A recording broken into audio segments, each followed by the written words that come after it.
नमस्कार, आप देख रहे हैं महाराष्ट्र की सबसे भरोसेमंद खबरें। मैं हूं परवीन शेख। अगले कुछ मिनटों में हम आपको रूबरू कराएंगे महाराष्ट्र की हर बड़ी हलचल से। लेकिन सबसे पहले एक नजर डालते हैं सुर्खियों पर।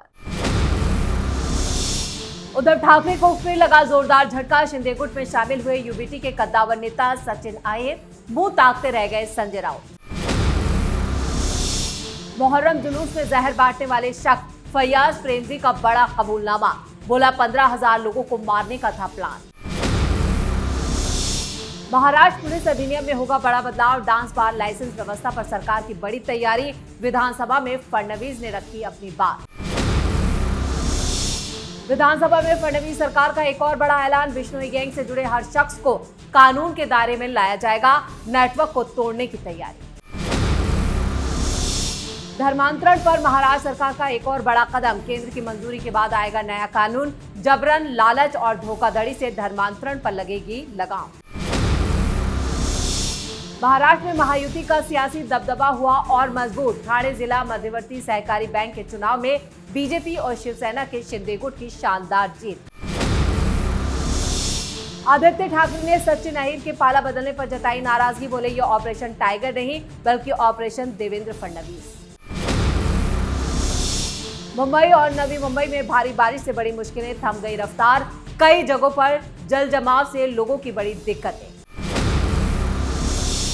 महाराष्ट्र स्टेट पेपर लीक मामले में पटना से सुमन कुमारी गिरफ्तार।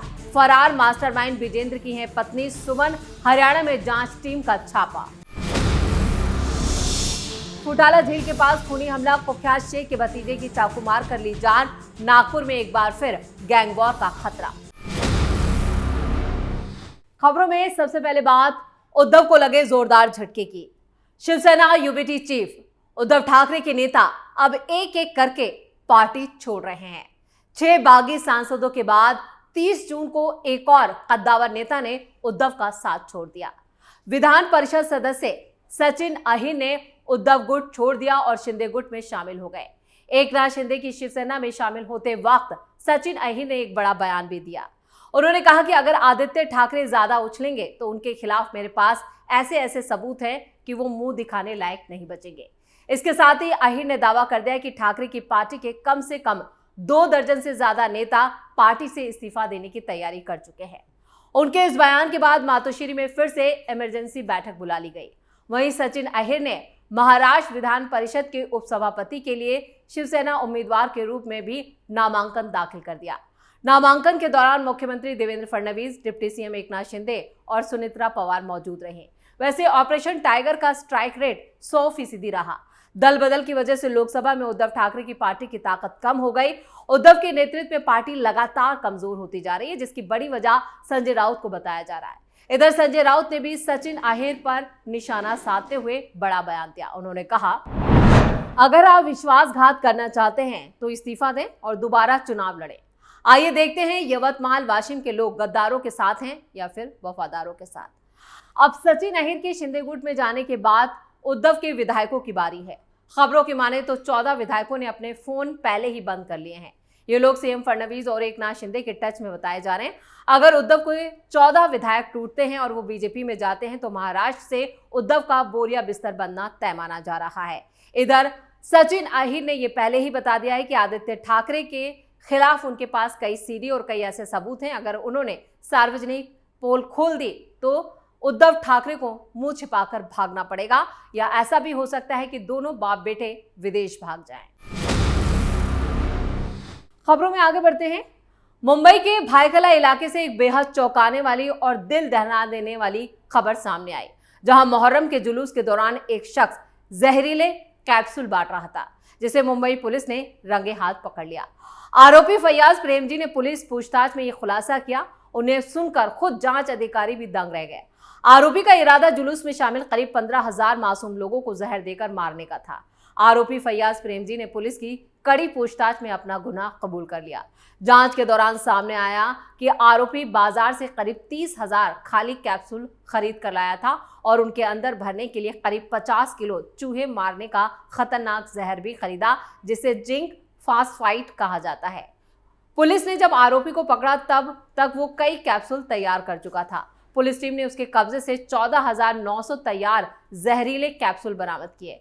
पूछताछ में यह भी पता चला है कि आरोपी ने कुछ लोगों को यह कहकर अपने जाल में फंसाया था कि वो एक बहुत ही नेक काम कर रहा है, ताकि वो लोग भी अनजाने में ज्यादा से ज्यादा जनता तक इन कैप्सूल्स को पहुंचा सके। फैयाज प्रेमजी पिछले 15 दिनों से मुंबई के डोंगरी में एक होटल में रुका था।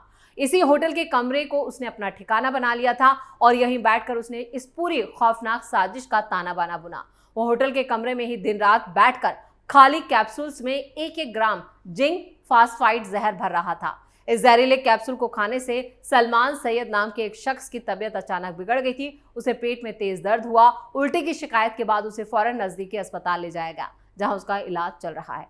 पुलिस जांच कर रही है कि कहीं इस बड़े अंतर्राष्ट्रीय नेटवर्क या किसी आतंकी संगठन से तो फैयाज के तार नहीं जुड़े हैं, क्योंकि इस बीच उसने कई विदेशों की यात्रा भी की थी। इसलिए ये मामला और ज्यादा पेचीदा होता जा रहा है। साथ ही साथ कई और जांच एजेंसियां भी इस मामले में जुड़ चुकी हैं।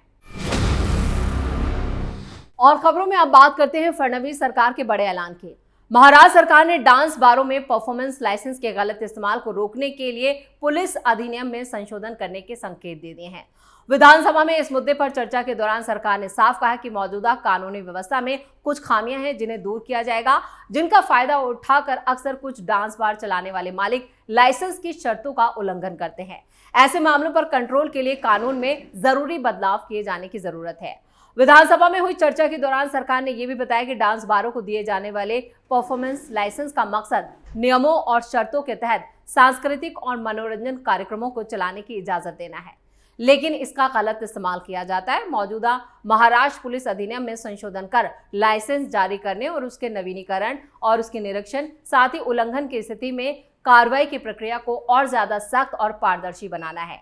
डांस बारों को लेकर लंबे वक्त से कानूनी और राजनीतिक बहस चलती रही है। वक्त वक्त पर सरकारों ने इनके संचालन को लेकर अलग अलग नीतियां भी अपनाई। ऐसे में महाराष्ट्र पुलिस अधिनियम में प्रस्तावित संशोधन और राज्य में डांस बारों के नियमों को और निगरानी की दिशा में इसे एक महत्वपूर्ण कदम माना जा रहा है।